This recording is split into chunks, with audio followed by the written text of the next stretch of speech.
शनैः शनैः चरति इति शनैश्चरः। अपने पिता सूर्य की भांति शनि भी 7 सवारियों की सवारी करते हैं, जिनमें कौवा, गिद्ध, कुत्ता, गधा, हाथी, घोड़ा और हिरन हैं। ये जितने भी 7 सवारियों का नाम बताया गया है, यह सब शनि की सवारियां हैं। ओम शं शनैश्चराय नमः। शनि के स्तोत्र का नियमित पाठ करना चाहिए। श्री हनुमान जी की आराधना नियमित रूप से करनी होगी, क्योंकि हनुमान जी को रुद्र का अवतार माना गया है और शनि को शिव जी का भक्त माना गया है। हनुमान जी की प्रसन्नता के लिए सुंदर कांड का पाठ करना चाहिए। पीपल के वृक्ष के जड़ में जल देना चाहिए, सूर्य को जल देना चाहिए। शमी के वृक्ष या पीपल के वृक्ष के पास सायंकाल तिल अथवा सरसों के तेल का दीपक जलाना चाहिए। शनि को प्रसन्न करने के लिए आप नीला वस्त्र, काला वस्त्र, काले घोड़े की नाल, विशेष रूप से काले घोड़े के आगे के पैर का जो दाहिना पैर है, उस पैर का नाल मिल जाए तो फिर कहना ही क्या, वह सर्वश्रेष्ठ माना गया है। और उसमें भी यदि घोड़ा दौड़ते हुए किसी चौराहे को पार कर रहा हो और उस समय अपने से अनायास रूप से उसके आगे के दाहिने पैर में लगा हुआ नाल अपने से निकल पड़े तो उसे ले लेना चाहिए, और यह सर्वश्रेष्ठ नाल होता है। दूसरा उपाय है, नाव की कील की अंगूठी धारण करने से भी शनि की पीड़ा से लाभ मिलता है। याद रखें, शनि की उंगली है मध्यमा। आप चाहे दाहिने हाथ में धारण करिए चाहे बाएं हाथ में। जो हमारे हाथ की सबसे बड़ी उंगली है उसी को मध्यमा कहते हैं। आप देख रहे हैं वैदिक प्राकृतिक जीवन। यदि आप चैनल पर नए हैं तो सबसे पहले सब्सक्राइब कर लीजिए। सादर प्रणाम स्वीकार करिए। आगे की यात्रा प्रारंभ करते हैं। सूर्य सिद्धांत शिरोमणि। हमारे ग्रंथों के भीतर शनि की कक्षा पूरी करने में लगने वाले समय की गणना की जा चुकी है और मॉडर्न साइंस अभी हाल में ये गणना कर रहा है। अब हम बात करते हैं 7.5 के ऊपर। विभिन्न राशियों में 7.5 का प्रभाव भी विभिन्न प्रकार से होता है। कुछ व्यक्तियों को 7.5 आने से पूर्व ही इसके अच्छे और बुरे प्रभाव के संकेत मिलने लगते हैं, तो वहीं पर कुछ लोगों को 7.5 चालू होने के कुछ देर के बाद उसके अच्छे और बुरे प्रभाव का अनुभव मिलता है। ऐसा देखा गया है। ठीक इसी प्रकार 7.5 समाप्त होने के पूर्व ही कुछ लोग उसके बुरे प्रभाव से स्वतः ही मुक्त हो जाते हैं और वहीं पर कुछ लोग 7.5 समाप्त होने के कुछ दिनों के बाद भी उसके प्रभाव से मुक्त नहीं हो पाते हैं। ऐसा व्यवहार में देखा हूँ। कुल मिलाकर समय अवधि वही 7.5 साल की ही होगी। यदि आपकी पत्रिका में जन्मकालीन चंद्रमा के भाव के निकट के भाव में द्वादश स्थान पे, द्वितीय स्थान पे शनि होते हैं, जन्मकालीन चंद्रमा के सबसे निकट का स्थान द्वादश स्थान और द्वितीय स्थान होता है, ये तो आप जानते ही हैं। फिर आप ये पूछेंगे कि मैं ये सब बातें क्यों बता रहा हूँ। मैं आपको ये बता रहा हूँ कि इससे द्वादश भाव और द्वितीय भाव जन्मकालीन चंद्रमा के आगे और पीछे के जो भाव होते हैं, क्योंकि काल पुरुष में द्वादश स्थान को कमर के नीचे का भाग पैरों को बताया गया है और बुद्धि मस्तिष्क पर उसका विशेष प्रभाव होता है। कमर से नीचे पैरों के स्थान तक तथा बुद्धि मस्तिष्क पर शनि का विशेष प्रभाव होता है। 7.5 की अवधि का जो उत्तरार्ध होता है, अर्थात आधा से आगे का जो भाग होता है, उस समय में हमें सत्य का ज्ञान मिलता है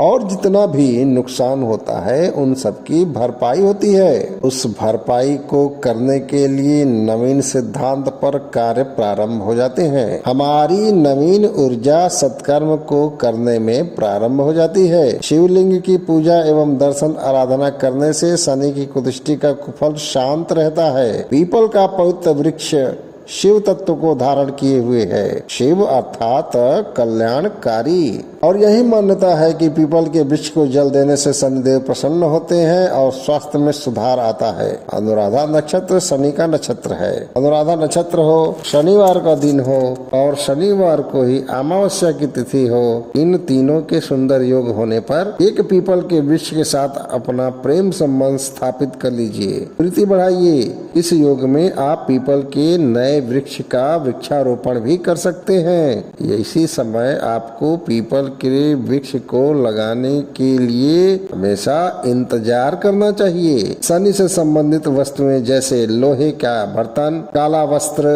उड़द की दाल, काली तिल, काला अंगूर, काला छाता, सरसों का तेल, चमड़े का जूता, काला जूता, काजल, काला चश्मा, काला चना। हालांकि मित्रों, मेरा यह अपना व्यक्तिगत राय है कि चमड़े के जूते को मैं हतोत्साहित करने का प्रयास करता हूं, क्योंकि वह एक प्रकार से जीवों की हत्या करने के लिए अप्रत्यक्ष रूप से प्रेरित करता है अथवा परोक्ष रूप से जीव की हत्या करने के लिए प्रेरित करता है, पशुओं की हत्या करने के लिए प्रेरित करता है। इसलिए मैं चमड़े के जूते को हतोत्साहित करने के लिए आपसे निवेदन करता हूँ। चमड़े के जूते का डिमांड कम से कम करिए, लेदर के जैकेट का डिमांड कम से कम करिए, लेदर से बने हुए बेल्ट का डिमांड कम से कम करिए। दान करना ही प्रकृति का धर्म है और परोपकार करना सर्वश्रेष्ठ धर्म है। आप अपने पुरोहित से या किसी योग्य ब्राह्मण से शिव जी का अभिषेक करवाइए, पीपल का वृक्ष लगा करके उसकी सेवा करिए। सावन महीने में प्रति सोमवार को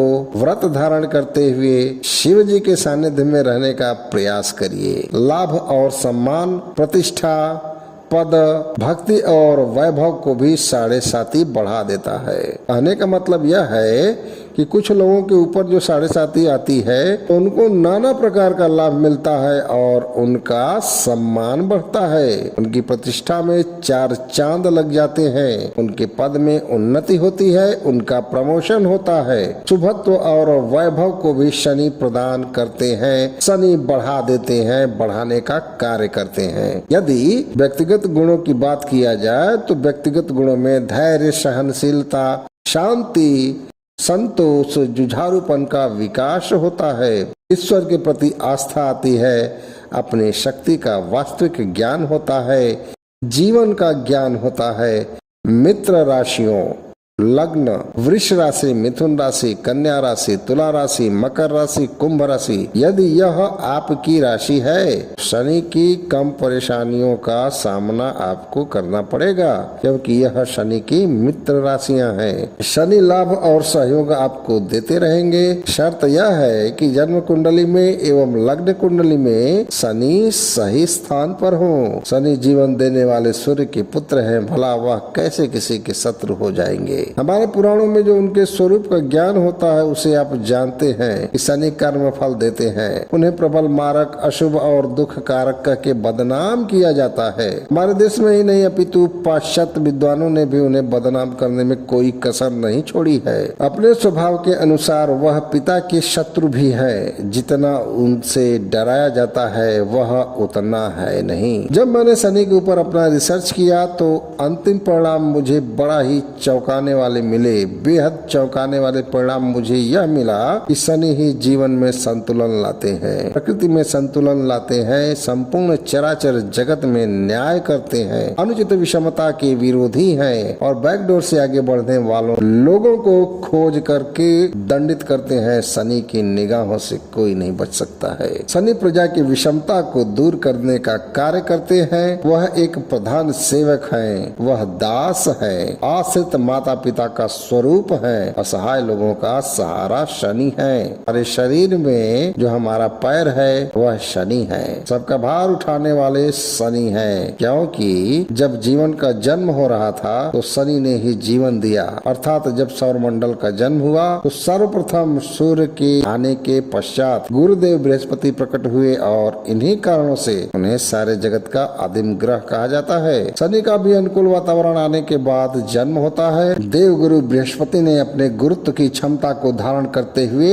धूमकेतु एवं अनेक उल्का पिंडों को निगलने का कार्य प्रारंभ कर दिया। लेकिन मित्रों, वह पृथ्वी और मंगल को भी उनकी कक्षा से निकाल करके अपने में समाहित करने ही वाले थे। भला हो उस शनि का जिन्होंने मंगल के पीछे पीछे चक्कर लगाते हुए खुद अपनी कक्षा से बाहर निकल आए और हैरतअंगेज तरीके से सभी की कक्षाओं का नया निर्धारण होता है और मंगल और पृथ्वी पृथ्वी का अस्तित्व पकड़ में आया, सुरक्षित हुआ, ऐसा खगोल के वैज्ञानिकों का आधुनिक मत है। इस आधार पर मैं यह कह सकता हूँ कि वर्तमान में जिस सुरक्षित पृथ्वी पर हम जीवन जी रहे हैं, हमारे बच्चे जी रहे हैं, हमारा वजूद बना हुआ है, उसके सारे कर्ता धर्ता प्राचीन काल में यही शनि देव ही रहे हैं। शनि ग्रह ही हैं जिन्होंने जीवन को निर्मित करने में अपना अमूल्य योगदान दिया और अब प्रकृति में संतुलन के लिए कर्म के फल को प्रदान करने के लिए सुप्रीम कोर्ट के चीफ जस्टिस एवं सर्वकालिक सर्वश्रेष्ठ न्यायाधीश के पदवी पर सुशोभित हैं। शनि श्रमजीवी हैं। वह नौकरी करने वाले लोगों पर अपना विशेष प्रभाव बनाए रखते हैं। ब्रह्म वैवर्त पुराण में शनि ने अपने स्वभाव के बारे में जगत जननी माँ जगदम्बा को बताते हुए कहा कि माँ, मैं 100 वर्षों तक जातक के कर्मों के फलों को भोगने के लिए देता रहता हूँ। पौराणिक मान्यताओं के अनुसार अपनी माता की इच्छा से भगवान शिव के वरदान से इनका नवग्रहों में सर्वश्रेष्ठ स्थान प्राप्त हुआ है। मानव एवं देवता सभी के कर्मों का लेखा जोखा शनि के पास रहता है। शनि को ईश्वर का गुप्त नेत्र कहा जाता है। वह प्रधान न्यायाधीश हैं। परम पिता परमेश्वर ने मुझे तीनों लोकों का न्यायाधीश नियुक्त किया है, ऐसा शनि ने आदिशक्ति माँ जगदम्बा को बताया। साधारण मनुष्यों के द्वारा जो भी मनसा वाचा कर्मणा पाप होता है, जो भी ज्ञात हो या अज्ञानतावश हुआ पाप होता है, उन सभी के कर्मों का जो फल होता है वह शनि निर्धारित करते हैं। शनि पापियों के लिए सर्वदा से दंडाधिराज रहे हैं। अनुराधा और उत्तरा भाद्रपद शनि के नक्षत्र हैं। तुला राशि में 20 अंश पर वह उच्च स्थिति में और मेष राशि के 20 अंश पर नीच के हो जाते हैं। इस शारीरिक रोगों और बीमारियों की चर्चा किया जाए तो शनि वायु के विकार को, शरीर में कंपन और हड्डियों तथा दांतों के रोग का कारक माने गए हैं। वह तप के कारण ग्रह है। तप करने से शरीर पवित्र हो जाता है। शनि यथार्थ में गुरु है, ऐसा शिक्षक जो केवल उपदेशों से नहीं अपितु चाहे जैसे भी हो हमें सिखाकर ही दम लेता है। शनि हमें धर्मानुगामी होने की सीख देते हैं। यह तपस्या और समाधि की तरफ अग्रसर करते हैं। शनि का विरोध करने से जातक की विवेक शक्ति का नाश हो जाता है और निर्णय लेने की शक्ति कम हो जाती है। इस तरह दुष्परिणामों का दुष्चक्र चलने लगता है। यदि शरीर फूल जाए, शरीर में गांठ गांठ में दर्द होने लगे, पाचन शक्ति कमजोर हो जाए, मल का उत्सर्जन बिगड़ जाए, गठिया रोग, मस्तिष्क की क्षमताओं का ह्रास होने लगे, नशे एवं मादक वस्तुओं और सेवाओं के प्रति आकर्षण बढ़ने लगे, तो समझ लीजिए शनि के रेंज में आप आ चुके हैं। शनि के राडार के भीतर आप आ चुके हैं। तामसिक विचारधारा, तामसिक पदार्थों का सेवन आदि दुष्ट कर्म का प्रारंभ होने लगता है, जिसका परिणाम हर विधि से घातक ही होता है। आज जो लोग भी जेल में, कारागार में बिना किसी अपराध के बंद हैं, मेरी यह गणना बताती है कि वह उनके स्वयं के पूर्व जन्मों के कर्मों का फल शेष बचा था, उसी का भोग है, ऐसा माना जा सकता है। शनि सबके साथ न्याय करते हैं। शनि लोहे का कारक है। रक्त में जो लौह तत्व होता है उसकी अधिकता शनि के आशीर्वाद से ही प्राप्त होती है।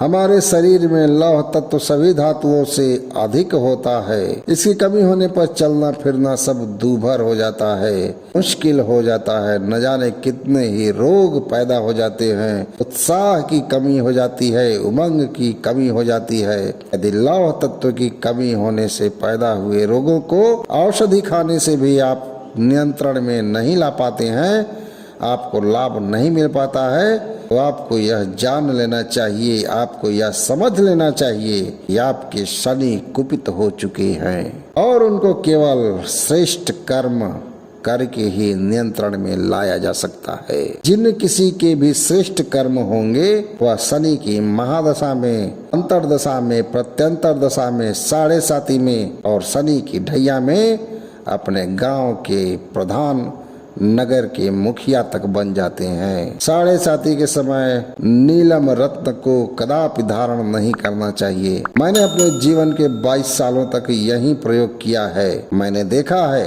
यथार्थ में भी देखा है, कदापि न पहने, भूल से भी न पहने। मेरा विशेष निवेदन है, मैंने अपने रिसर्च में पाया है इस 7:30 के समय में नीलम केवल हानि पहुंचाता है। कोई भी नया उद्योग हो, नया काम हो, शनि की 7:30 में नहीं प्रारंभ करना चाहिए। शनि की 7:30 में नया वाहन भी नहीं खरीदना चाहिए, क्योंकि वह सुख नहीं केवल आपको दुख ही देगा। श्री हनुमान जी महाराज के भक्तों के ऊपर शनि की क्रूर दृष्टि, वक्र दृष्टि नहीं पड़ती है। यदि आपकी तपस्या किन्हीं कारणों से भूलवश पूर्व जन्मों में अथवा इसी जन्म में अभी तक पूर्ण नहीं हो पाई है, इन्हीं कारणों से वह अधूरी है, छूट गई है, बाधित हो गई है, उससे आप भटक गए हैं, तो आपके लिए शनिदेव परम कृपालु होकर के भावी और वर्तमान इन जन्मों में पुनः तप करने की प्रेरणा देते हैं। शनि उच्च स्तरीय महात्मा है, शनि संत है, शनि सन्यासी है, शनि साधु और गुरु बनाता है। परमानंद का आनंद की अनुभूति भी वास्तव में शनि ही कराते हैं, शनि ही बताते हैं। शनि के 9 करोड़ मंत्रों का जप करने से शनि की विशेष कृपा मिलने लगती है। आए थे हरिभजन को ओटन लगे कपास। जीवन के परम लक्ष्य से जो हम भटक जाते हैं, उसको बताने की जिम्मेदारी, उसको बताने का कार्य शनि बखूबी निभाते हैं, क्योंकि शनि ही सर्वश्रेष्ठ शिक्षक हैं। समाज में हमें आपको जितने भी लूला लंगड़ा मानसिक विकलांग दिखाई देते हैं, उनका कभी भी भूल कर भी गलती से भी उपहास नहीं करना चाहिए, कभी उनका मजाक नहीं उड़ाना चाहिए। केवल और केवल उनकी हेल्प करनी चाहिए, उनकी मदद करनी चाहिए, उनकी सहायता करनी चाहिए और उनको मौका निकाल करके किसी न किसी बहाने से पुरस्कृत करने का यथासंभव प्रयास करना चाहिए, क्योंकि विकलांगों को सहायता करने वाले से शनि प्रसन्न होते हैं, शनि की कृपा प्राप्त होने लगती है। समाज के सारे लोगों को शनि की दृष्टि से स्कैन होकर गुजरना पड़ता है। अभी तक के लिए इतना ही। बहुत बहुत धन्यवाद।